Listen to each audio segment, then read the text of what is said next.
This is the story of the Hare and the Tortoise, an Aesop's fable. Once upon a time, there lived a hare and a tortoise on a meadow at the edge of the forest. The hare knew he was fast and always made fun of the tortoise for being so slow. The tortoise was slow, but he was wise. Tired of the hare's constant boasts, the tortoise challenged him to a race. On the day of the big race, all the animals turned up to witness the race, pretty certain that the hare will win easily. As soon as the race started, the hare leapt ahead as the tortoise began its slow walk down the path towards the finish line. As they approached the forest, the hare was way ahead of the tortoise and out of sight. But the tortoise kept on moving ahead, one step at a time, with determination. The hare knew he was way ahead of the tortoise, so he paused to catch his breath. He looked behind him, but the tortoise was nowhere to be seen. He thought he could take a little power nap and still be ahead of the tortoise when he wakes up. He settled down under a tree for a quick nap and soon fell fast asleep. And while the hare was sleeping, the tortoise kept on walking, slow and steady, one step at a time, without a break, fully determined to finish the race. When the hare woke up, he thought that the tortoise was still way behind. A little monkey swung down from the tree and told him that he saw a tortoise pass by here a while ago. The hare was stunned. He dashed ahead in an attempt to cover ground. He ran ahead in full speed, hoping to still win the race. But the slow and steady tortoise was almost at the finish line. The hare could only watch from behind as the tortoise crossed the finish line ahead of him. All the animals turned up to cheer for the tortoise. The hare had learnt his lesson. He congratulated the tortoise on the victory.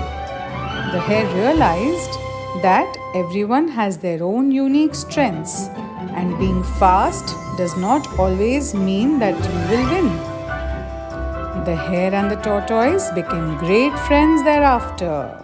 This is the story of the Ant and the Grasshopper, an Aesop's fable. Once upon a time, in a beautiful green meadow, there lived an ant and a grasshopper. The ant worked all summer, storing food for the winter, moving one grain at a time to her home. But the grasshopper just sang, danced, and played music all through the summer, not bothering to collect any food. The grasshopper used to mock the ant, who was hard at work, asking her to just enjoy the beautiful weather and not work all the time. But the ant continued to work hard, and by the end of summer, collected enough food for the winter. When winter came, everything was covered with snow and frozen. There was no food available anywhere. The ant had plenty to eat, but the grasshopper had nothing. He was hungry and cold. Remembering the ant, the grasshopper went and knocked on her door, hoping to get some food. The ant reminded the grasshopper about how she had warned him to collect food for the winter, but he had just ignored her.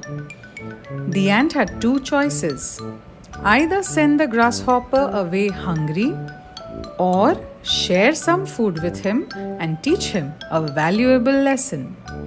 The ant chose to be kind and shared some food with the grasshopper, but told him to work and save for the future next time. The grasshopper was very grateful to the ant. He had learnt a lesson and promised to work hard next time. This is the story of the fox and the grapes, an Aesop's fable. Once upon a time, there lived Figo the fox. He loved to roam around, eat fruits and sleep on rocks. One fine day, when the sun was shining bright, Figo smelled something to his delight. He sniffed and thought those smell like grapes. On his way to the grapes, he saw some apes. With the apes there sat a big brown bear, who turned and asked aloud, "Who goes there?" "It's me, Figo the fox, O big bear. I'm off to eat some grapes right over there." When Figo saw the grapes all shiny on the vine, he thought to himself, "Oh, those are mine." He leapt up in the air, tiptoed and jumped, but the grapes were out of reach and his head got bumped. Figo was annoyed, his legs began to pain. On his way back home, he met the bear again. "How are the grapes, Figo?" asked the bear from afar. "Oh, I couldn't reach them, they were anyway sour." "You couldn't eat them, you wouldn't know. It's wrong to call them sour," said the bear to Figo.